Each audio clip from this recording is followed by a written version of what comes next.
ప్రభువైన యేసుక్రీస్తు వారి నామములో మీకు శుభములు. प्रभु यीशु मसीह के नाम पे आप सभी को जय मसीह की. Greetings to you all in the precious name of our Lord and Savior Jesus Christ. ఈ దినము మన యొక్క సంఘ ప్రార్థనలో ప్రవేశించక పూర్వము దేవుని యొక్క జీవమగిలినటువంటి మాటల నుండి మత్తయి సువార్త 6వ అధ్యాయము 8-9 వచనాలు అందరం కలిసి చదువుదాం. और आज हम परमेश्वर के प्रार्थना में प्रवेश करने से पहले परमेश्वर के वचन में से मत्ती रचित सुसमाचार उसका 6 अध्याय में से 8 और 9 वचन पढ़ेंगे. Before we turn to our prayer today, we will turn to Matthew's Gospel, chapter 6, reading verse 8 and 9. మీరు వారి వలె ఉండకుడి, మీరు మీ తండ్రిని అడగక మునిపే మీకు అక్కరగా ఉన్నవేవో ఆయనకు తెలియను, కాబట్టి మీరు ఇలాగూ ప్రార్థన చేయండి. मत्ती रचित सुसमाचार उसका 6 अध्याय उसका 8 और 9 वचन. इसीलिए तुम उनके समान ना बनो, क्योंकि तुम्हारा पिता तुम्हारे मांगने से पहले ही जानता है कि तुम्हारी क्या आवश्यकता है. अतः तुम इस रीति से प्रार्थना किया करो, हे हमारे पिता तू जो स्वर्ग में है, तेरा नाम. Matthew's Gospel, chapter 6, reading verse 8 and 9. Therefore, do not be like them, for your Father knows the things you have need before you ask him. In this manner, therefore, pray. Our Father in heaven, hallowed be thy name. దేవుని యొక్క కృప నిమిత్తము ప్రార్థన చేసుకుందాం. और परमेश्वर की दया के लिए हम प्रार्थना करेंगे. We'll pray for the grace of the Lord. మహాప్రేమ కలిగిన మా ప్రియ పరలోకపు తండ్రి, పరమందు ఆశీనుడు యేసు ప్రభువా, మీకు ఎంతో వందనాలు స్తుతులు స్తోత్రం చెల్లించుకున్నాను తండ్రి. ప్రభువా, మీరు జీవమిగిలినటువంటి దేవుడవు, సజీవ లెక్కలో ఉంచి తండ్రి జీవమిగిలినటువంటి సంఘంగా మమ్మల్ని ఏర్పాటు చేసి హెబ్రోను అబుదాబి పక్షంగా తండ్రి మేము కూడి ఈ సమయంలో ప్రార్థించాలని మీ సంకల్పాన్ని బట్టి మీకెంతో వందనాలు స్తుతులు స్తోత్రం చెల్లించుకున్నాను తండ్రి. మీ అనాది కాల సంకల్పంలోనే మమ్మల్ని ఏర్పాటు చేసుకుని నియమించుకుని మీ బిడ్డలుగా ప్రభువా మమ్మల్ని మీరు కోరుకున్న విధానమును బట్టి మీకు ఎంతో వందనాలు స్తోత్రములు తండ్రి. ప్రార్థన ఆలకించే దేవుడుగాను, మా యొక్క హృదయ వాంఛలను ఎరిగినటువంటి దేవుడుగాను, మా కోరికను సిద్ధింప చేసి మా యొక్క ఆలోచన యావత్తును నెరవేర్చే దేవుడుగాను ఉన్నదాన్ని బట్టి మిమ్మల్ని స్తుతిస్తున్నాను తండ్రి. మేము విరికిలో మరి మొరపెట్టగా మీరు విశాలతలో ఉత్తరం ఇచ్చిన దానికే మీకు ఎంతో వందనాలు స్తోత్రములు తండ్రి. అంత మాత్రమే కాదు ప్రభువా, నిజముగా మొరపెట్టినప్పుడు మీరు మాకు సమీపంగా ఉంటానని మీరు సెలవిచ్చి ఆ విధంగా మా సంఘపక్షంగా మాతో మీరు ఉంటూ వచ్చిన విధానం బట్టి మీకు ఎంతో వందనాలు స్తోత్రములు చెల్లించుకున్నాను తండ్రి. మీ యొక్క గుప్పిలి విప్పి మా యొక్క కోరికలన్నిటినీ మీరు తీరుస్తున్న విధానమును బట్టి మిమ్మల్ని స్తుతిస్తున్నాను తండ్రి. అదే నమ్మకంతో మరొకసారి మీ పాసందుకు వచ్చి ఉన్నాను తండ్రి. మీ సహాయం చేయండి ప్రభువా. మీ యొక్క జీవము కలిగిన మాటల నుంచి మాతో మీరు మాట్లాడండి ప్రభువా. ప్రతి ఒక్కరిని మీరు సంధించండి, మీ యొక్క సిద్ధపాటును మాకు దయచేయమని ప్రభువా. ట్రాన్స్లేషన్ చేసిన బిడ్డలను కూడా మీరు జ్ఞాపకం చేసుకోండి. మీ జ్ఞానము దయచేయండి ప్రభువా. మీకు నడిపింపు దయచేయండి, మీకు ఆత్మ నింపుదల నడుపుదల కాపుదల మాలో ప్రతి ఒక్కరికి మీరు దయచేయండి. ప్రతి ఒక్కరితో మీరు మాట్లాడమని యేసు నామమున చిన్న ప్రార్థన అడిగి వేడుకొంచున్నాం తండ్రి, ఆమేన్. మనం చదివినటువంటి యొక్క వాక్య భాగంలో ప్రభు ఒక వాగ్దానం ద్వారా మనతో మాట్లాడుచున్నారు. और हमने जो वचन पढ़ा है इसमें से परमेश्वर एक प्रतिज्ञा के द्वारा हमसे बातें कर रहा है. From the verse what we have read now, the Lord is speaking to us from his promise. ఆ మాట ఏంటంటే, మీకు అక్కరగా ఉన్నవేవో అవి మీరు అడగక ముందే మీ తండ్రికి తెలిసి ఉన్నాయి. क्योंकि तुम्हारा पिता तुम्हारे मांगने से पहले ही जानता है कि तुम्हारी क्या आवश्यकता है. What is that? That the Lord is saying that before you ask the Lord, he knows your things which you need. ఆయన పిల్లలుగా చేసుకున్నారు, ఆయన మనకు తండ్రిగా ఉన్నారు. ఇప్పుడు ఏం చెప్తూ ఉన్నారంటే, నీకు ఏది అవసరమో నాకు ముందుగానే తెలుసు. वो हमें पिता के रूप से हमें मिला है, तो हम बच्चे के नाते हमें क्या आवश्यकता है वो पहले से ही हमारी आवश्यकताओं को जानता है. As a father, he has received us as his children, and he knows prior to our need, the Lord knows our needs. ఒకవేళ ఈ దినము నేను నా జీవితంలో ఈ విషయాన్ని నేను ఎంతో కాలంగా ప్రార్థన చేస్తున్నాను, లేకపోతే నా అవసరత ఏంటి ప్రభు గుర్తించలేదా, లేకపోతే నా యొక్క మరి అవసరతను నాకు ఎప్పుడు తీరుస్తాడు అనేటువంటి ఆలోచనలో ఉన్నట్లయితే ప్రభు ఈ రాత్రికాల సమయంలో మాట్లాడుచున్నారు, నీ అవసరత నాకు తెలుసు అని. आज शाम के समय पे मैं इस तरह से सोच विचार में हूँ कि मेरा पिता से मैं क्या आवश्यकता है करके मेरे को मांगना है, इस तरह की सोच विचार में मेरा जीवन है, तो परमेश्वर आज उसके वचन के द्वारा बातें कर रहा है कि आपकी आवश्यकता क्या है करके परमेश्वर इस वचन के द्वारा हमसे बातें कर रहे हैं। If you are thinking that the Lord is hearing your voice, or the Lord is not hearing your voice, or when He's going to answer, the Lord is saying today that He is very near to you and He's going to hear your voice. మన తండ్రికి అన్ని తెలిసినప్పటికీ కూడా మనము ప్రార్థన చేయాలని ప్రభు కోరుచున్నారు. और हमारा पिता को सब चीज जानकारी होने के बावजूद भी परमेश्वर हमसे चाहता है कि हम उससे विनती प्रार्थना करें। The Father knows, in spite of knowing everything what we need, He is seeking that we may pray to Him. మానవులుగా మనము ప్రభు సన్నిధిలోనికి ఎప్పుడు వెళ్తాం? और मानव के रूप में हम परमेश्वर की सन्निधि में उपस्थिति में हम कब जाते हैं? As a human being, when do we go into the presence of the Lord for the need? మనకి అవసరం ఉన్నప్పుడు. जब हमारी आवश्यकता होती है, when we have certain requirements. న్యాయాధిపతుల గ్రంథము 6వ అధ్యాయంలో ఒక మాట మనం చూద్దాం. आइए हम न्यायों का 6 अध्याय में एक वचन को देखते हैं। 6వ In అధ్యాయము Judges chapter 6, we will read them. 6వ వచనము. न्यायों का 6 अध्याय उसका 6 वचन। దేశమును పాడు చేయుటకు Judges వారిలోనికి వచ్చిరి. ఇశ్రాయేలీయులు మిద్యానీయుల వలన మిక్కిలి హీనదశకు వచ్చినప్పుడు వారు యెహోవాకు మొరపెట్టిరి. और मिद्यानियों के कारण इस्राएल की बड़ी दुर्दशा में पड़ गया जब इस्राएल ने यहोवा की दुआई दी। So Israel was greatly impoverished because of the Midianites, and the children of Israel cried out to the Lord. మిక్కిలి హీనదశకు వచ్చినప్పుడు, और यहाँ पे देखेंगे बड़ी दुर्दशा जब पड़ी थी, when they were greatly impoverished. మిక్కిలి హీనదశకు వచ్చినప్పుడు వారు యెహోవాకు మొరపెట్టినారు. और उनकी जो बड़ी दुर्दशा होने के कारण परमेश्वर को वे लोग दुहाई दिए। When they were greatly impoverished, they called unto their Lord God. 7వ వచనంలో 7 वचन में In verse 7, మిద్యానీయుల వలన బాధను బట్టి ఇశ్రాయేలీయులు యెహోవాకు మొరపెట్టగా, जब इस्राएलियों ने मिद्यानियों के कारण यहोवा की दुहाई दी, the children of Israel cried out to the Lord because of the Midianites. మిద్యానీయుల వలన వచ్చినటువంటి బాధను బట్టి వారు దేవునికి మొరపెట్టినారు. और यहाँ पे देखते हैं मिद्यानियों के कारण तो वे लोग यहोवा को दुहाई दे रहे हैं। They have called unto the Lord because of the Midianites, as they have caused trouble to them. ఈయన దశకు వచ్చినప్పుడు, బాధ వచ్చినప్పుడు మాత్రమే ఇశ్రాయేలు ప్రజలు దేవుని యొక్క సన్నిధిలోనికి వెళ్ళి మొరపెట్టినట్టు మనం చూస్తూ ఉన్నాం. और यहाँ पे देखेंगे उनकी बड़ी दुर्दशा होने के कारण इस्राएल की जो प्रजा है परमेश्वर यहोवा को वे पुकारते हैं और दुआई देते हैं। When they were greatly impoverished and when they were troubled by Midianites, at that time they called unto the Lord. మన జీవితంలో కూడా మనము వారి వల్లే మిక్కిలి హీనదశకు వచ్చినటువంటి సందర్భం లేకపోవచ్చు, లేక అంత బాధాకరమైనటువంటి పరిస్థితి లేకపోవచ్చు, శత్రువు మన మీద దాడి చేసి ఉండకపోవచ్చు, లేక అలాంటి సందర్భం వచ్చి ఉండొచ్చు. ఇలాంటి పరిస్థితుల్లో మనము మన దేవుని యొక్క మొరపెట్టే వారంగా ఉంటూ ఉన్నాం. हमारी जो परिस्थिति इनकी तरह दुर्दशा में हो सकती है, या फिर नहीं तो हमारा शत्रुओं का आक्रमण हमारे ऊपर हो सकता है, लेकिन इस तरह की परिस्थिति होने के बावजूद हम परमेश्वर के सम्मुख पे आके हमको उसको पुकारना है या फिर दुआई देना है।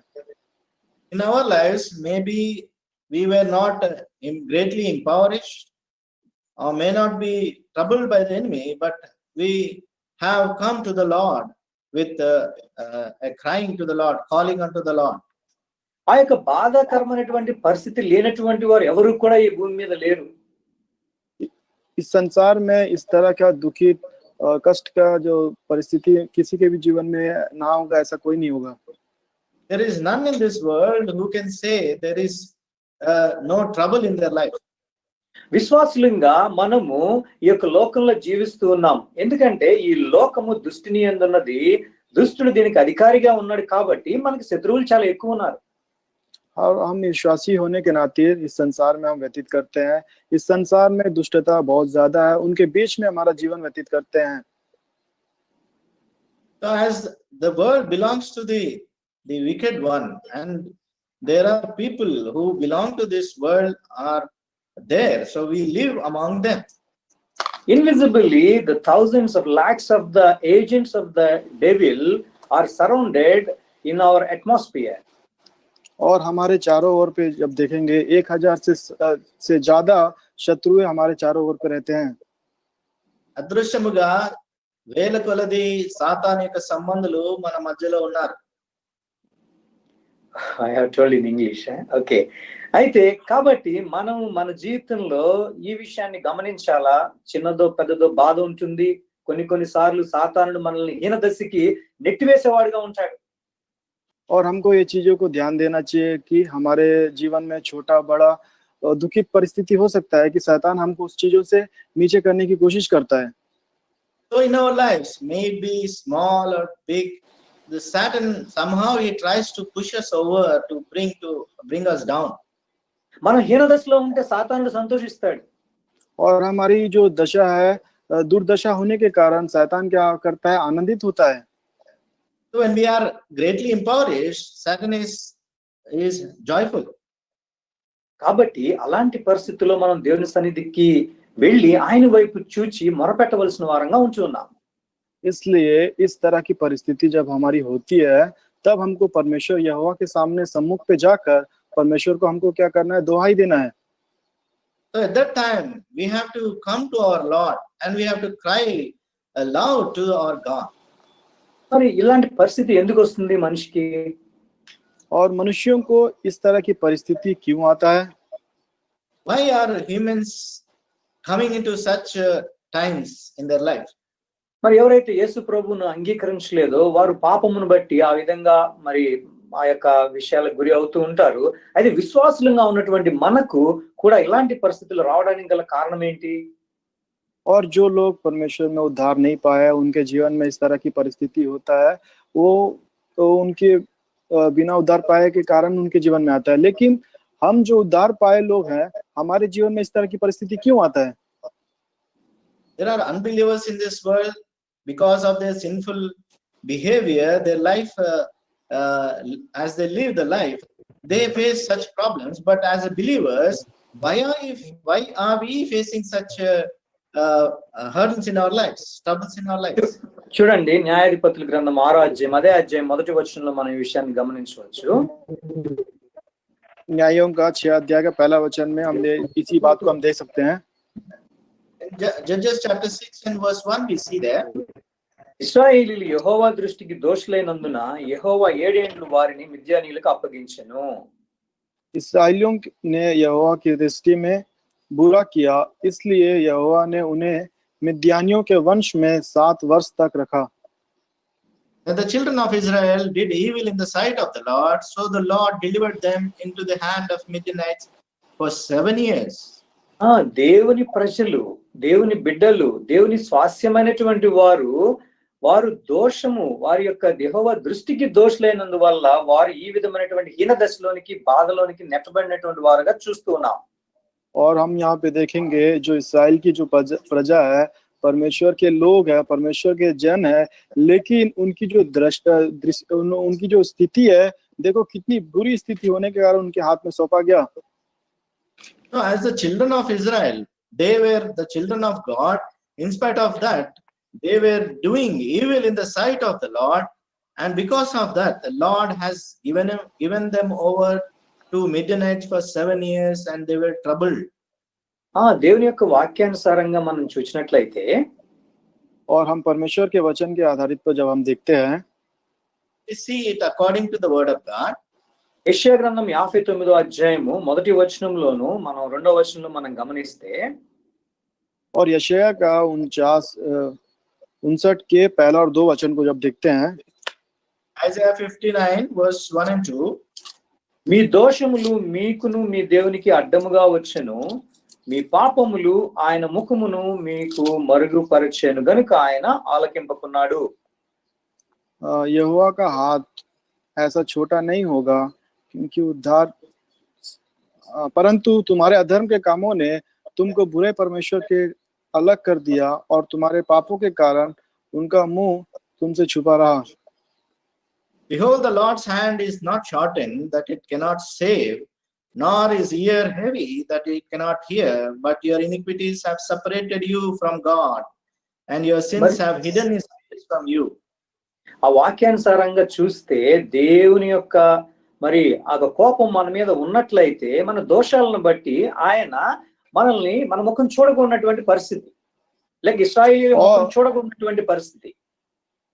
और अगर हमारे पापों के कारण परमेश्वर अगर हमारे ऊपर दृष्टि नहीं देख करता, तो जैसे कि इस्राएल की जगह जब पाप किए हैं तो उनका जो मुख है उनसे छुपा रहता. So as we are filled with our iniquities, the Lord cannot see us or he cannot hear us as he could not hear the children of Israel. కానీ ఆ ఇశ్రాయేలు ప్రజలను కూడా విని ఉండకపోవచ్చు, కానీ వాళ్ళు మొరపెట్టినప్పుడైతే కృప కనికరములు కలిగినటువంటి దేవుడు తన యొక్క కృపను బట్టి వారిని జ్ఞాపకం చేసుకున్నట్టు మనం చూస్తాం. और उनकी जो दुआई को ना सुना होगा, लेकिन जब परमेश्वर को वे दुआई दिए तब दयालु पिता करुणा पिता उनकी जो दुआई को उसने सुन लिया. As they were filled with iniquity, the Lord, when they cried out to the Lord might now not heard them, but the Lord who is gracious has showed compassion over them. అవి చూడండి, న్యాయాధిపతుల గ్రంథము 7వ అధ్యాయంలో, आइए हम देखेंगे न्यायों का उसका 6 अध्याय, Just chapter 6. అక్కడ మనం గమనించినట్లయితే 8, 9, 10 వచనాల్లో మరి దేవుని యొక్క మాట వారిని దర్శించినట్లు మనం చూస్తూ ఉన్నాం. 8, 9, 10 वचन में जब हम देखेंगे परमेश्वर का वचन उनको दर्शन देता है. 8 to 10 we see the Lord's visitation in their lives. చూడండి, ఎప్పుడైతే మనము ప్రభు సన్నిధిలోనికి మన స్థితిని బట్టి మనం ఆయన సన్నిధిలోనికి వెళ్ళి మొరపెడతామో, మొట్టమొదటిగా మనం చేయవలసిన విషయం ఏంటంటే, जब हम परमेश्वर की उपस्थिति में जब हम जाके उनको जब हम पुकारते हैं, दुआई देते हैं, तो सबसे पहला क्या काम है करना चाहिए?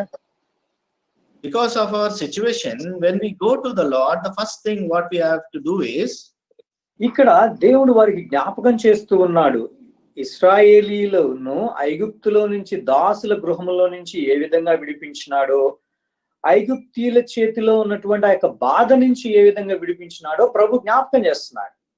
और यहाँ पे परमेश्वर उनको ये स्मरण दिला रहा है किस तरह से उनको मिस्र के दासत्व से किस तरह से उनको वहां से बचा के लेके आया. इस चीजों को इस वचन में यहाँ पे परमेश्वर उनको स्मरण दिला रहा है. the Lord is reminding them how they were under the subjection of the Egyptians and how the Lord has delivered them from the hand of the slavery. అదేవిధంగా 9వ వచనంలో మిమ్మును బాధించిన వారందరి చేతిలో నుండి కూడా విడిపించినాడని చెప్తూ ఉన్నాడు. और 9 वचन में कहता है कि मैंने तुमको मिस्रियों के हाथ के जो हाथों से भी जो तुमको कष्ट देते हैं उनके हाथों से भी मैंने तुमको बचाया करके कहता है. According to verse 9, the Lord says the Lord also delivered them from the armed men. కాబట్టి మొట్టమొదటిగా ప్రభు మన జ్ఞాపకం చేసేది ఏంటంటే, దేవుడు మన జీవితంలో बोलिए. हाँ, सबसे पहला परमेश्वर हमको ये चीज स्मरण दिला रहा है कि परमेश्वर हमारे जीवन में क्या चीज कर रहा है. The first thing the Lord reminds us in our lives is, ఏదైతే చేసినాడో, ఏదైతే మనం మన జీవితంలో ప్రభు కార్యం జరిగించినారో, అంతకు ముందు బాధ నుంచి ఎలా విడిపించినారో, అంతకు ముందు హీనదశలో ఉన్నప్పుడు మనం ప్రార్థన చేస్తే ఏ విధంగా మన ప్రార్థన విని మనకి జవాబు ఇచ్చినారో, ఏ విధంగా మన కష్టాల్లో నుంచి బయటికి పడవేసినారో ఆ విషయాన్ని జ్ఞాపకం చేసుకోవాలని ప్రభు ఈ దినం మనకు చెప్తూ ఉన్నారు. और परमेश्वर हमें ये स्मरण दिला रहा है कि परमेश्वर हमारे जीवन में क्या किया और किस तरह से हमारी दुर्दशा में परमेश्वर हमें उससे बचाया, जब हम परमेश्वर से प्रार्थना विनती करते थे, परमेश्वर हमारी दुआएं को किस तरह से सुन लिया, ये सारे चीजों को परमेश्वर आज के दिन हमें ये स्मरण दिला रहा है। The Lord is reminding us how we were in that subjection, how the Lord has done that great works in our lives and redeemed us, removed us from all the troubles and all the trials. The Lord is reminding us to remember all those things. అంటే ఎలా అంటే ఇదే పరిస్థితి ఈరోజు ఈ దినము నాకున్నటువంటి బాధ, ఈ దినము నాకున్నటువంటి పరిస్థితి ఇంతకు ముందు సంవత్సరం క్రితము, 5 సంవత్సరాల క్రితము, 10 సంవత్సరాల క్రితము నా జీవితంలో ఉన్నది. ఆ సందర్భంలో నా ప్రార్థన ఆలకించాడు, జవాబు ఇచ్చాడు, కానీ నేను మర్చిపోయాను. కానీ జ్ఞాపకం చేస్తున్నాడు ఈ రాత్రికాల సమయంలో ప్రభు నీకు నాకు. ये जो परिस्थिति है अभी का हो सकता है, 5 साल का, 10 साल का मेरा जो प्रार्थना विनती हो सकता है, उस समय मैंने परमेश्वर को दुआएं दिया और परमेश्वर ने मेरी प्रार्थनाओं को उत्तर दे दिया, लेकिन मैं उस चीजों को भूल गया हूं। तो परमेश्वर आज शाम के दिन उसके वचन के द्वारा हमसे ये बातें कर रहा है। Maybe this cry is at present time or past 5 years or 7 years. Long ago, I cried out to the Lord and the Lord heard me and delivered me, but we have forgotten the Lord. So according to our tendency, the Lord is reminding us to remember all those things. అందులో మొదటి దశలోనికీలకు రాసిన పత్రిక 5వ అధ్యాయం 16వ వచనం మనం గమనించినట్లయితే, पहला थिस्सलुनीको उसका 5 अध्याय उसका 16 वचन को जब हम देखते हैं, 1 Thessalonians chapter 5 and verse 16. ప్రతి విషయమునందును కృతజ్ఞతాస్తులు చెల్లించుడి, ఇలాగు చేయుట యేసుక్రీస్తునందు మీ విషయంలో దేవుని చిత్తము. सदा आनंदित रहो, निरंतर प्रार्थना में लगे रहो. In English it is from 16 to 18. Rejoice always, pray without ceasing, in everything give thanks, for this is the will of God in Christ Jesus for you. ప్రతి విషయమందును కృతజ్ఞతాస్తులు చెల్లిస్తా ఉండాలి మనం ఎప్పుడు కూడా. और हम हर एक बात में धन्यवाद की बड़ाई और प्रार्थना हमको परमेश्वर से करते रहना है. So in everything we have to give thanks to our Lord and we have to come to him with thanksgiving. ఈ రాత్రికాల సమయంలో ప్రభు జ్ఞాపకం చేస్తున్నాడు, నువ్వు పలానా రోజు పలానా టైంలో నువ్వు ఏడ్చుకుంటా నా సన్నిధిలోకి వచ్చావు కదా, నీ ఏడ్పు నేను విన్నాను కదా, నేను నీకు నీ యొక్క మొర విని నీకు జవాబు ఇచ్చాను కదా. और आज शाम के समय में परमेश्वर हमें ये स्मरण दिला रहा है कि उस समय में तुमने रोते हुए मुझे दुआई दिया, मैंने आपकी प्रार्थनाओं को सुन लिया ना. इस तरह के परमेश्वर इसी चीजों को हमको इस रात के समय पे हमको स्मरण दिला रहा है. This evening the Lord is reminding us, certain such a time you have prayed and cried out to me and I have delivered you, and the Lord is reminding us of those things. మరలా ఈ దినం కూడా మనం ప్రార్థన చేయడానికి వస్తే ఆయన సిద్ధంగా ఉన్నాడు. और आज के दिन जब हम प्रार्थना करने के लिए उसके पास आते हैं, वो तैयार है हमारी दुआएं सुनने के लिए. And again we are coming this day to plead to our Lord. The Lord is ready to hear us. ఇక్కడ చూడండి, వాళ్ళు ఎప్పుడైతే ఆ యొక్క ప్రార్థన చేసినారో వెంటనే ఆయన యాక్షన్ లో దిగినాడు దేవుడు. और हम यहाँ पे देखेंगे जब वे लोग प्रार्थना करने के लिए वहां पे आए, तुरंत परमेश्वर वहां पे एक्शन के रूप में वहां पे तैयार है. So when they cried out to the Lord, immediately the Lord has come down to help them. చూడండి 11వ వచనం, న్యాయాధిపతుల గ్రంథం 6వ అధ్యాయం 11వ వచనంలో యెహోవా దూత వచ్చి, ఇక్కడ గిదియోను దగ్గరికి యెహోవా దూత రావడాన్ని మనం చూస్తూ ఉన్నాం. और यहाँ पे देखेंगे 11 वचन में, यहाँ पे गिदियोन के पास परमेश्वर का जो दूत है उसके बीच में उतरता है. And we see in verse 11 that the angel of the Lord came down to Gideon. ఎప్పుడైతే నువ్వు ప్రార్థన చేస్తామో, ఎప్పుడైతే మనం మొరపెట్టడం ఆరంభిస్తామో, ఎప్పుడైతే మనం ఆయన చేసినటువంటి మరి ఆ యొక్క మేలుని జ్ఞాపకం చేసుకుని స్తుతించి, ప్రభువా నువ్వు అప్పుడు నా ప్రార్థన ఆలకించావు, ఈ దినం కూడా ప్రార్థన ఆలకించమని చెబుతామో, వెంటనే ఆయన యొక్క దూతని నీ కొరకు పనిలోకి దింపుతాడు. जब हम परमेश्वर से प्रार्थना करते हैं, जब हम परमेश्वर से दुआएं देते हैं, जब परमेश्वर की हम आराधना करते हैं, तो तुरंत परमेश्वर अपने दूतों को हमारे बीच में वो भेज देता है. So when we come to the Lord with thanksgiving, with prayer and supplication, the Lord immediately he will send out his help. The angel of the Lord will come to our aid. తరువాత ఎవరినైతే సిద్ధపరిచినాడు ఈ కార్యం కొరకు, గిద్యోను విషయంలో మనం చూస్తే 6వ అధ్యాయం 34వ వచనంలో, और किन लोगों को परमेश्वर ने तैयार किया उस चीजों को हम देखेंगे. गिद्यो इसका न्यायों का 6 अध्याय उसका 34 वचन में, And we see the Lord has helped Gideon in verse 37, 34. 34. 34। అది ఏ విధంగా సిద్ధపరిచినాడు చూడండి, అక్కడ దూతను పంపించి గిద్యోను సిద్ధపరిచినాడు. యెహోవా ఆత్మ గిద్యోనును ఆవేశించెను. और यहाँ पे देखेंगे यहोवा का जो आत्मा है गिद्योन में समाया। And we see here verse 34, the spirit of the Lord came upon Gideon. తన ప్రజలకు సహాయం చేయడానికి ఒక పక్కన దూతను పంపించి వర్తమానం ఇచ్చినాడు. ఆ వ్యక్తిని తన ఆత్మ చేత ఆవేశించి ఆ పని కొరకు సిద్ధపరుస్తూ ఉన్నాడు. और एक जगह पे परमेश्वर अपने दूतों के साथ वहां पे प्रकट करता है, और यहाँ पे हम जब देखते हैं परमेश्वर की जो आत्मा है उसके अंदर पे समा जाती है। The Lord sent out his angel to minister unto them, and also is filling them with the spirit so that he may prepare them for his work. ఇప్పుడు వారి యొక్క మొర వినాలంటే మిద్యానీయుల చేతుల నుంచి విడిపించాలి, దానికి ఒక వ్యక్తి కావాలి. ఆ వ్యక్తిని సిద్ధపరచడం కోసం దూతను పంపాడు. ఆ వ్యక్తిని ఆత్మావేశంతో నింపినాడు. और वहां पे हमें वहां से बचाने के लिए परमेश्वर ने वहां पे क्या किया, वहां पे दूतों को वहां पे प्रकट किया, और उन दूतों के लिए बताने के लिए परमेश्वर ने इस व्यक्ति को, मिद्यान के जो व्यक्ति को परमेश्वर उनके अंदर पे आत्मा भी समाया। So they were troubled with the Midianites. In order to deliver them from Midianites, the Lord has sent his angel to them to aid them, and also he has filled his servant with his spirit and encouraged him and strengthened him to deliver themselves. దేవుడు ఎంత కృప కలిగినటువంటి వాడు, ఎంత ప్రేమ కలిగినటువంటి వాడు మనం చూస్తూ వచ్చాం. మన అవసరతలు ఎరిగినటువంటి వాడు ముందుగానే. అదే విధంగా परमेश्वर कितना महान दयालु परमेश्वर पिता है करके हमने इसको मनन करते हुए आए हुए हैं। The Lord is compassionate Lord who knows our wants before. చూడండి 7వ అధ్యాయం 10వ వచనంలో, और 7 अध्याय का 10 वचन, Judges chapter 7 verse 10.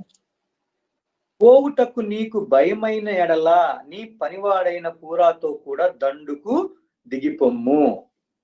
परंतु यदि तू चढ़ाई करते डरता हो तो तेरा सेवक पूरा के संग लेकर छावनी के पास जाकर सुन। But if you are afraid to go down to the camp with Pura your servant.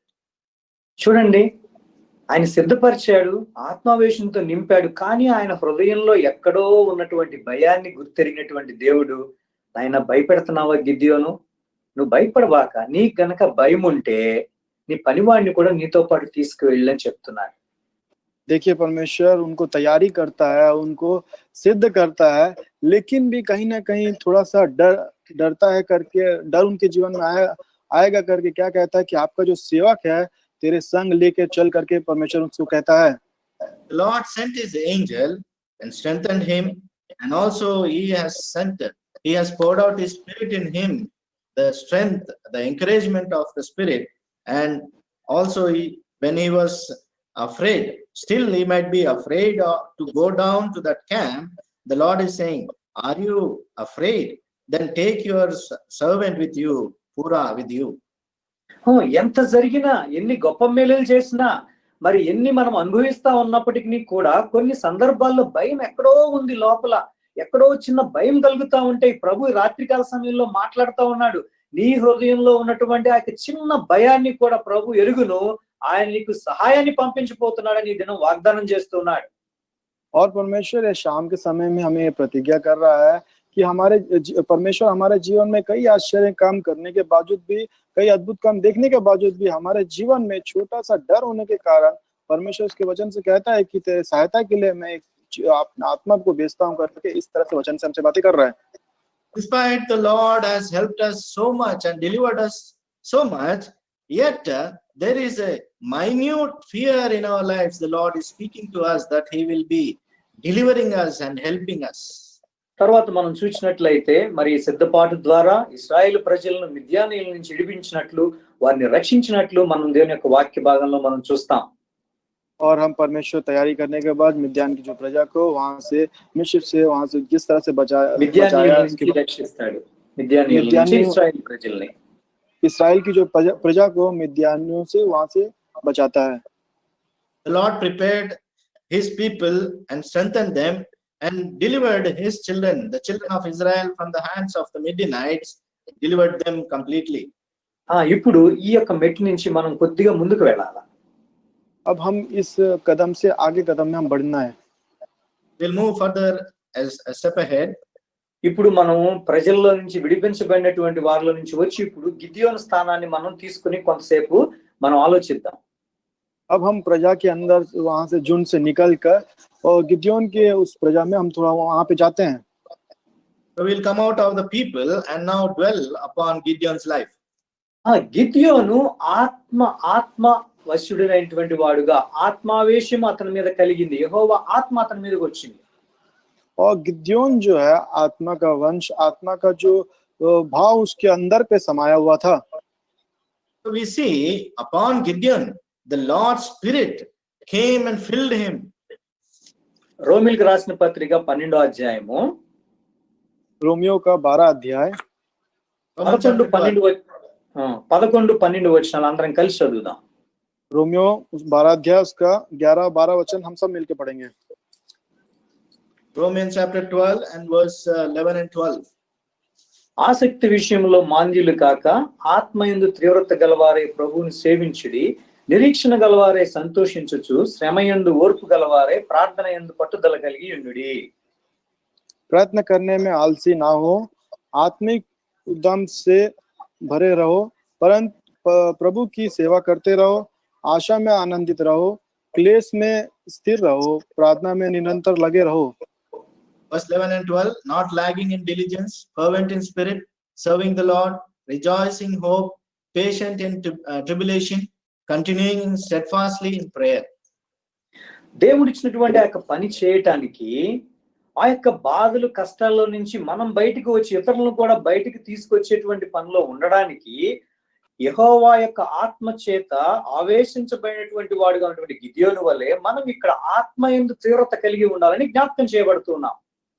और परमेश्वर ने जो काम दिया वो काम को करते हुए केवल हम ही ना करते हुए और हमारे साथ वाले को इस चीजों को प्रोत्साहित करते हुए और आत्मा से बढ़कर जिस तरह से परमेश्वर ने गिद्योन में आत्मा उसमें समाया था उस तरह से आत्मा में भर कर हमको इस कार्य को करना है. Coming out of that problems and situations, not only strengthening ourselves but also like to help others, like Gideon, the Lord is encouraging us that we should be steadfastly filled with the fervent spirit of the Lord. ఆత్మలో ఆ తీవ్రత ఉండాలా. आत्मा में हमें वो समाया हुआ रहना चाहिए. So we have to be fervent in that spirit. అది ఎప్పుడు జరుగుతుంది? और ये कब होगा ऐसा? When can that this be possible? చూడండి, రోమ 12 మొదటి వచనంలో, रोमियो 12 अध्याय पहला वचन में है. Romans chapter 12 verse 1. అందరం కలిసి చదువుదాం. हम मिलकर पढ़ेंगे. కాబట్టి సహోదరులారా, పరిశుద్ధమును దేవునికి అనుకూలమునకు సజీవ యాగమును సమర్పించుకునని దేవుని వాత్సల్యమును బట్టి మిమ్మును బతిమాలుకొనుచున్నాను. ఇట్టి సేవ మీకు యుక్తమైనది. ఆత్మయందు తీవ్రత కలిగిన వారిని ప్రభువుని సేవించాలంటే, अगर हम परमेश्वर के आत्मा के रूप में परमेश्वर भरता हुआ हम उसको सेवा करेंगे तो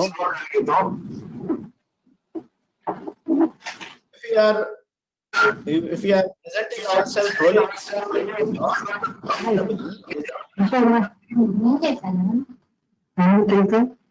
సుధీర్ బ్రదర్,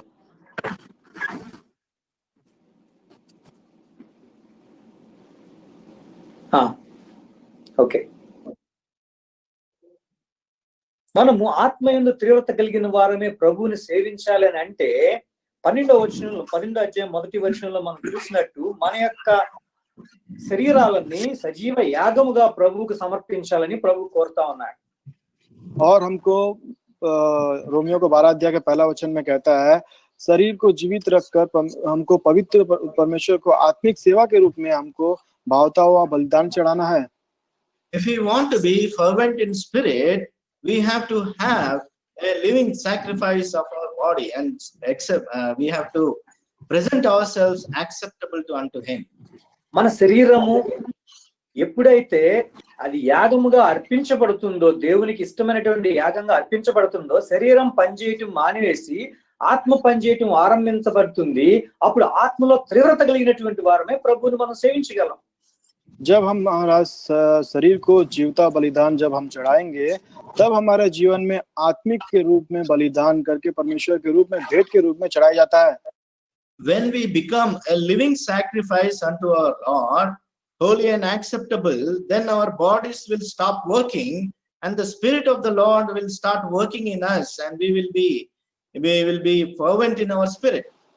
సామెతల గ్రంథం 20వ అధ్యాయం 27వ వచనం అందరం కలిసి చదువుదాం. नीति वचन 26 अध्याय 27. 20 अध्याय उसका 27 वचन. నరుని ఆత్మ యెహోవా పెట్టిన దీపము, అది అంతరంగములన్నీ శోధించును. नीति वचन उसका 20 अध्याय उसका 27 वचन इस तरह से है, मनुष्य की आत्मा यहोवा का दीपक है. అది అంతరంగములన్నీ శోధించును. The वह spirit of the मन की सब बातों को खोज करता है. The spirit of the man is lamp of the Lord, searches all inner depths of his heart. చూడండి, ఈ విషయాన్ని మనం జ్ఞాపకం చేసుకోవాలి. ఇది ఒక సర్కిల్ లాగా ఇది పని చేస్తా ఉంటుంది ఎప్పుడు. और हमको ये को स्मरण देना है कि एक सर्किल के समान पे हमें हर जीवन में इस्तेमाल करता है.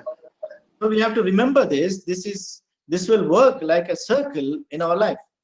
ఎందుకంటే మనలో ఆయన పెట్టిన ఆత్మ ఉంది. అది ఎప్పుడూ కూడా అది దీపము వలె మన అంతరంగాన్ని, అంటే మన మనసులో ఏం ఆలోచనలు ఉన్నాయి, మన హృదయం ఏం చేస్తా అన్న విషయాన్ని ఈ ఆత్మ శోధిస్తా ఉంటుంది. और हमारे अंदर में परमेश्वर आत्मा रखा है, वो आत्मा दीपक के समान पे जलते रहता है और हमारे हृदय के भीतर के अंदर हम क्या सोच कर रहे हैं, क्या विचार कर रहे हैं, वो हमारे चारों ओर इस तरह से घूमते रहता है. So the Lord has kept in our hearts his spirit, so that spirit works as a lamp and searches all our inner depths of our hearts. ఎప్పుడైతే మన హృదయంలో ఉన్నటువంటి విషయాలను అది గమనిస్తుందో, అప్పుడు మనము చూపించినప్పుడు ప్రభు దగ్గర ఒప్పుకొనడం ద్వారా మన శరీరాలను సజీవ యాగంగా ఇంకా అర్పిస్తాము. అలా అర్పించడం ద్వారా ఆత్మ మరలా తీవ్రత కలిగి పనిచేయటం మొదలు పెడుతూ ఉంటుంది. ఇది ఈ లోకంలో ఈ విధంగా తిరుగుతూ ఉంటుంది అన్నమాట. जब हमको वो जो आत्मा हमें बताता है ये सारी चीज परमेश्वर के सामने मान लेना है, जब हम उस चीजों को परमेश्वर के सामने मान लेते हैं, तो आत्मिक बलिदान के रूप में वो अर्पण करने के बाद वो हमारे जीवन में कार्य करता है. जब इस संसार में हमारे जो भी चीजें जब कार्य को करते हैं, वो चारों ओर दीपक के समान पे चारों ओर घूमते रहता है. But that spirit which the Lord has kept in us, it works as a conscious. It shows us our things, and when we confess to the Lord and when we surrender to ourselves, it works as a circle in our inner depths of our hearts, as a life circle in our life. మనం ఒప్పుకున్నప్పుడు మన శరీరాన్ని మనం ఆయనకి సజీవ యాగంగా అర్పించగలము. ఎప్పుడైతే అర్పిస్తామో అప్పుడు ఆత్మలో తీవ్రత పెరుగుతుంది, ఎందుకంటే శరీరం చనిపోతుంది కాబట్టి. అక్కడ जब हम उसको मान लेते हैं तो जो बलिदान अर्पण हो जाता है, उसके बाद क्या हो जाता है, हमारा शरीर मर जाता है. उसके बाद क्या होता है, आत्मा के रूप में जीवित होकर वो कार्य आरंभ होता है. So when we confess our failures, then the Lord, the body will die and the spirit will be alive in us, and that with ferventness we will be working for the Lord. అందుకనే మొదటి దశలోనికెళ్ళి రాసిన పత్రిక 5వ అధ్యాయంలో మనం చూస్తాం 18వ వచనంలో, ఆత్మను ఆర్పకుడి. इसलिए पहला थिस्सलुनीके 5 अध्याय उसका 18 वचन में इस तरह से कहता है कि आत्मा को ना बुझाओ. First Thessalonians chapter 5 verse 18 we see there that do not quench the spirit. ఆ ఆత్మను ఆర్పకుండా ఉంటే ఆ యొక్క బలి అనేటువంటిది యాగము అది నిత్యము జరుగుతూ ఉంటుంది. తద్వారా మనం యొక్క ఆత్మ వశులమైనటువంటి వారమే, తీవ్రత కలిగినటువంటి వారమే సన్నిధిలో మనం సేవ చేయగలము. అది ఆ విషయం గురించి ఆ విధంగా ఉండడానికి మనం ప్రార్థన చేయాలి. हाँ, आत्मा हमारे जीवन में नहीं बुझाना है. इसके द्वारा क्या होता है, जो परमेश्वर जो कार्य हमारे जीवन में दिया है, उसको कार्य को हम आत्मिक रूप में उसको कर सकते हैं और उसको पूरा कर सकते हैं. और ये सारे चीजों के लिए हमको क्या करना है कि हमको हमारे जीवन में प्रार्थना करना बहुत जरूरी है. So we should not quench the spirit which the Lord has given us, so that it will work in us and it will take up all those things, and it will help us in all those things. Further, we need to continually, fervently, we have to continue in prayer. పట్టుదల కలిగి ప్రార్థన చేయాలి. और हमको निरंतर हमको प्रार्थना करना है. We have to have a fervent prayer, steadfast prayer. చూడండి యోహాను సువార్త 5వ అధ్యాయం 35వ వచనంలో, और यूहन्ना 5 अध्याय उसका 35 वचन में इस तरह से है. John's Gospel, chapter 5 and verse 35. అతడు మండుచు ప్రకాశించుచున్న దీపమై ఉండెను. वह तो जलजलाता और चमकता हुआ दीपक था. He was the burning and shining lamp. అది యోహాను బాప్తిస్మిచ్చి యోహాను గురించి రాయబడుతూ ఉంది. అతడు మండుచు ప్రకాశించేటువంటి దీపమై ఉన్నటువంటి సాక్ష్యాన్ని మనం చూస్తూ ఉన్నాం. और यहाँ पे देखेंगे बपतिस्मा देना यहोवा के बारे में, यहाँ पे यूहन्ना के बारे में लिखा हुआ है कि वह किस तरह से है कि जलता हुआ चमकता हुआ दीपक के समान पे वो दिख रहा है. This is written about John the Baptist, how he was it was testified about him that he was a burning and shining lamp. కాబట్టి ఆ విధంగా మన జీవితంలో కూడా నేను ఎప్పుడు మండుచూ ఉండాలి ప్రభువా, మీ యొక్క ఆత్మ నాలో ఎప్పుడు కూడా మండుచూ ఉండాలి, అది నాకు చూపిస్తూ ఉండాలి అనేటువంటి మనం ప్రార్థన చేసి ఆయన సన్నిధిలో మనం మొరపెట్టాలా. और हम उसकी उपस्थिति में हर बार हमको इस तरह से हमको प्रार्थना करना है कि हे पिता, हमें इस तरह की चमकता हुआ जलजलाहट हुआ आत्मा हमारे अंदर उत्पन्न कर कि हर समय पे आपकी उपस्थिति में हम अपना जीवन को अर्पण कर सके करके इस तरह से हमको प्रार्थना करना है. So we have to continually to seek the Lord and pray to the Lord. Oh Lord, make me as a burning and shining lamp, that I continuously, steadfastly come before thee and pray steadfastly. వచ్చును అతడు విద్వాంసును లేఖనంలో ప్రవీణుడై ఉండెను. అతడు ప్రభు మార్గం విషయమే ఉపదేశం పొంది తన ఆత్మయందు తీవ్రపడి యోహాను బాప్తిస్మం మాత్రమే తెలుసుకున్న వాడైనను యేసును గురించిన సంగతులు వివరంగా చెప్పి బోధించుచు సమాజ మందిరంలో ధైర్యంగా మాట్లాడనారంభించెను. ఇక్కడ మనం చూసినట్లయితే అపోల్లో అనేటువంటి వ్యక్తి ఆత్మయందు ప్రభు యొక్క విషయమే ఉపదేశం పొంది ఆత్మయందు తీవ్రత కలిగినటువంటి వాడై యేసుక్రీస్తు సంగతులను ధైర్యంగా వివరంగా బోధిస్తూ వచ్చినట్లు మనం చూస్తూ ఉంటాం. और इस वचन में हम देखेंगे अपोलोस नामक एक व्यक्ति है, आत्मा से भरा हुआ व्यक्ति परमेश्वर का धैर्य के साथ वहां पे परमेश्वर का वचन बांटता है. Here we see there was a man, certain man whose name was Apollos. He was filled with the Spirit of the Lord, fervent in the Spirit of the Lord, and taught accurately the things of the Lord in amongst them. బాప్తిస్మిచ్చి యోహాను ప్రభుని యేసుక్రీస్తు వారికి ముందుగా ప్రవచనానుసారంగా తను వచ్చి ఆ యొక్క పని పూర్తి చేసినాడు. అదే విధంగా ఇక్కడ అపోల్లో కూడా దేవుని యొక్క వాక్యాన్ని మరి ఉన్నట్టుగా చెప్పడానికి, మరి అదే విధంగా ధైర్యంగా చెప్పడానికి ఆత్మయందు తీవ్రత కలిగినటువంటి వాడుగా ఉంటున్నాడు. और हम यहाँ पे देखेंगे बपतिस्मा देना यूहन्ना परमेश्वर के सुसमाचार वहां पे प्रकट किया. उसके बाद अपोलोस में नामक एक जो व्यक्ति है बड़े धैर्य के साथ में से भरा हुआ परमेश्वर का जो वचन है बड़े धैर्य के साथ वहां पे वो प्रकट करता है, सुसमाचार देता है. We see John the Baptist, he was before the Lord Jesus Christ preparing his way. Now we see Apollos, he was filled with the Spirit of the Lord, with the fervent Spirit of the Lord, and spoke accurately the things of the gospel. రోమిలకు రాసిన పత్రిక 12వ అధ్యాయం 11వ వచనంలో మనం చదివినట్లు ఆసక్తి విషయమందు మాంజిలు కాకుండా ఉండడం అనేటువంటి దానికి మరి ఇవన్నీ కూడా మూల కారణంగా మనం చూస్తూ ఉంటున్నాం. और हमने जो इस तरह से वचन जो पढ़ा था रोमियो का 12 अध्याय के 11 वचन के अनुसार पे हमको ఆసక్తి విషయంలో మాంజిలు కాకుండుడి, और हमको प्रयत्न करना चाहिए, आलसी ना होना चाहिए. So according to chapter 12 of Romans chapter 12 verse 11, we see not lagging in diligence, fervent in spirit. కాబట్టి ఆసక్తి కలిగినటువంటి వారమే, దానిలో ఏ విధమైనటువంటి మరి ప్రభు తక్కువ లేకుండా మాంజిలు అంటే ఏంటి, మందమతిగా ఆసక్తి లేకుండా పోవడం, ఏం చేస్తానులే, లేదా ఇదెందుకులే అదెందుకులే అని అనుకోకుండా అలాంటి మనసును కలిగిన వారిని ఆత్మ తీవ్రత కలిగి ఉండాలని జ్ఞాపకం చేయబడుతున్నాం. और परमेश्वर हमें ये स्मरण दिला रहा है कि हमारे जीवन में प्रयत्न करना चाहिए. तो हर कोई भी चीजों पे ये ऐसा क्यों है, ऐसा करके हमको आलसीपन टाइप का हमारे जीवन में नहीं रहना चाहिए, लेकिन हर बार हमको हमारे जीवन में प्रयत्न करना चाहिए और अभ्यास करना चाहिए. Not lagging in diligence, that means fervent in spirit. That means we should not be lazy in any way that what is this for me, why I have to do this. Like we should not be thinking in such a way. యాకోబు పత్రిక 5వ అధ్యాయము 17వ వచనం. याकूब का 5 अध्याय उसका 18 वचन. 17, James 18. 5 verse 17. 17, 18 అందరం కలిసి చదువుదాం. 18, 19 दोनों वचन हम सब मिलकर पढ़ेंगे। ఏలియా 17, మన 18. వంటి స్వభావం గల మనుషుడే వర్షింపకున్నట్లు అతడు ఆసక్తితో ప్రార్థన చేయగా 3.5 సంవత్సరముల వరకు భూమి మీద వర్షింపలేదు. అతడు మరలా ప్రార్థన చేయగా ఆకాశం వర్షం ఇచ్చెను, భూమి తన ఫలం ఇచ్చెను.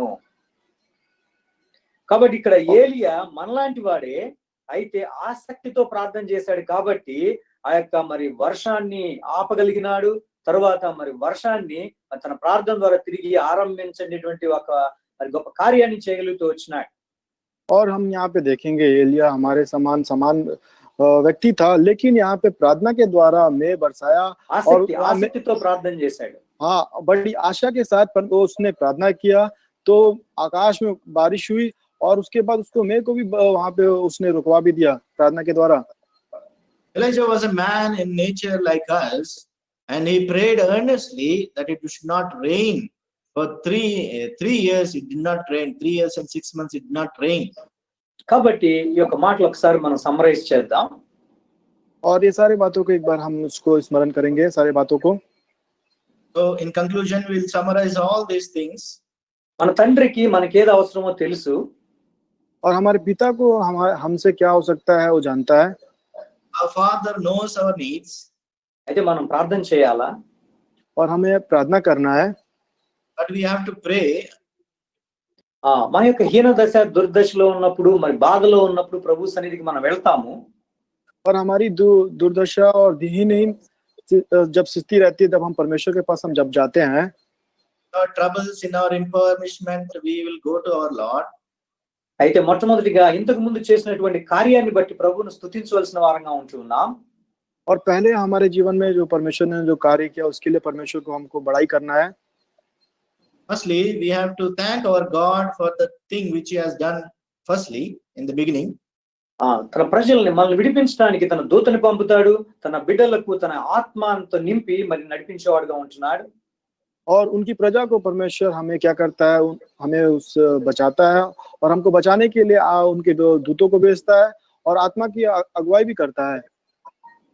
The Lord will send his angel to strengthen his people and also his spirit to strengthen them and prepare them.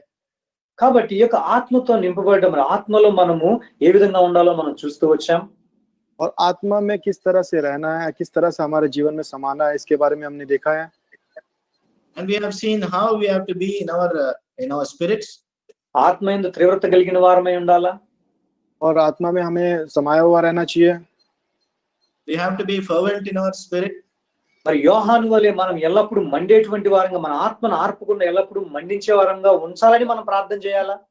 और हमको यूहन्ना के समान पे इस तरह से प्रार्थना करना है कि हर समय पे हमारी आत्मा को जलजलाता हुआ जो समान पे चमकता हुआ हमारा आत्मा रहना चाहिए कर, किस तरह से प्रार्थना करना है.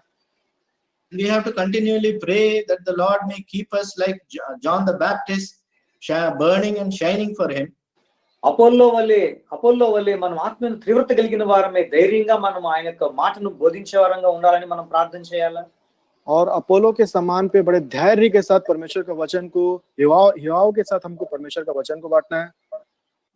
And also we have to pray that the Lord may continually keep us like Apollos in fervent in spirit, that we may proclaim the word of God with confidence and accurately. ఆసక్తి విషయంలో మాంజిల్యం గాక మరి ఆ బద్ధకాన్ని లేకుండా మనం ఆసక్తి కలిగిన వారమే ఏలియా వలె ప్రార్థన చేయడం ద్వారా గొప్ప కార్యాలను ప్రభు కొరకు మనం చేయాలని, మనం ఆ విధంగా ప్రభు సిద్ధపరచాలని మనం ప్రార్థన చేయాలి. और हमें इस तरह से प्रार्थना करना है कि हमारे जीवन में प्रयत्न करता रहना चाहिए आशा के साथ. हमारे जीवन में कोई भी आलसीपन नहीं होते हुए एलिया के समान पे हमको बड़ी आसक्ति के साथ, बड़े गिड़गिड़ाते हुए हमको प्रार्थना करना है. We have to pray that we may not be lagging in diligence and in the spirit, and we have to pray that we may pray earnestly like Elijah. ఈ విధంగా ప్రభు మనకు సహాయం చేయనుగా. इस तरह से परमेश्वर हमें सहायता करने पाए. May the Lord help us to be in such a way.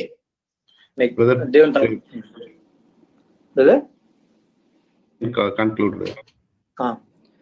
మహాప్రేమ కలిగిన మా ప్రియ పరలోకపు తండ్రి, పరమందాసుని యేసు ప్రభువా, మీకు ఎంతో వందనాలు స్తోత్రములు. మాతో మీరు మాట్లాడుతూ వచ్చిన దాన్ని బట్టి మీకు ఎంతో వందనాలు స్తోత్రములు తండ్రి. ప్రభావ మీ బిడ్డలను విడిపించేటువంటి దేవుడవు, మా యొక్క బాధలోను హీన దశలోను ప్రభావ మా మొర వినేటువంటి దేవుడవు తండ్రి. ప్రభావ మీ యొక్క ముఖమును చూపించకుండా ఉండవచ్చు, కానీ ప్రేమ కలిగినటువంటి దేవుడు అయ్యండి ప్రభావ. మా ప్రార్థన విన్నందుకే మీకు ఎంతో వందనాలు స్తోత్రములు తండ్రి. గిద్యోని సిద్ధపరిచినారు, మీకు దూతను పంపినారు, దాన్ని బట్టి మీకు ఎంతో వందనాలు స్తోత్రములు. ఈ విధంగా మా జీవితాల్లో కూడా తండ్రి మీ దూతను పంపి మీకు ఆత్మచేత మమ్మల్ని నింపి మీ కార్యముల కొరకు మమ్మల్ని సిద్ధపరచమని వేడుకుంటున్నాను తండ్రి. ఈ విధంగా ప్రభువా ఆత్మలో తీవ్రత కలిగిన వారమై తండ్రి, బాప్తిస్మిచ్చి యోహాను వలె, అపోల్లో వలె తండ్రి ప్రభు, ఆసక్తి విషయంలో మాంద్యులు కాక ఏలియా వలె ప్రభు మీ సన్నిధిలో ప్రార్థించడానికి మాకు సహాయం చేయమని వేడుకుంటున్నాను తండ్రి. ప్రభు మీ యొక్క ఆత్మ మాలో ఉండగా తండ్రి అది వెలిగించబడి ప్రభు అది మండుచూ ఉండగా తండ్రి, మీరు ప్రభావం మనని పరిశోధిస్తూ ఉండగా తండ్రి, ఎల్లప్పుడూ మేము ఆ విషయాలు మీ సన్నిధిలో ఒప్పుకొని మా శరీరాలను మీకు మరి ప్రభు సజీవ బలియాగంగా అర్పించుకొనొచ్చు తండ్రి. మీ సన్నిధిలో మేము పరిశుద్ధంగా నిలబడటానికి మీరు మాకు సహాయం చేయమని వేడుకుంటున్నాను తండ్రి. రాత్రికాల సమయంలో ప్రభు మరి తండ్రి సంఘముగా మేము చేయబోయే ప్రార్థన కూడా మీరు ఆ విధంగా ఆలకిస్తారు నమ్ముతూ ప్రభావితమైన వాక్యం ఫలభరితంగా వచ్చినట్లు మీ సహాయం చేయమని ప్రభు, మా యొక్క కోరికలు, మా యొక్క ఆశలు, మా యొక్క అవసరాలు ఎరిగినటువంటి దేవుడు అయిన దాన్ని బట్టి మరోసారి మిమ్మల్ని స్తుతిస్తూ యేసు నామమున చిన్న ప్రార్థన అడిగి వేడుకుంటున్నాను తండ్రి. ఆమేన్. ఆమేన్.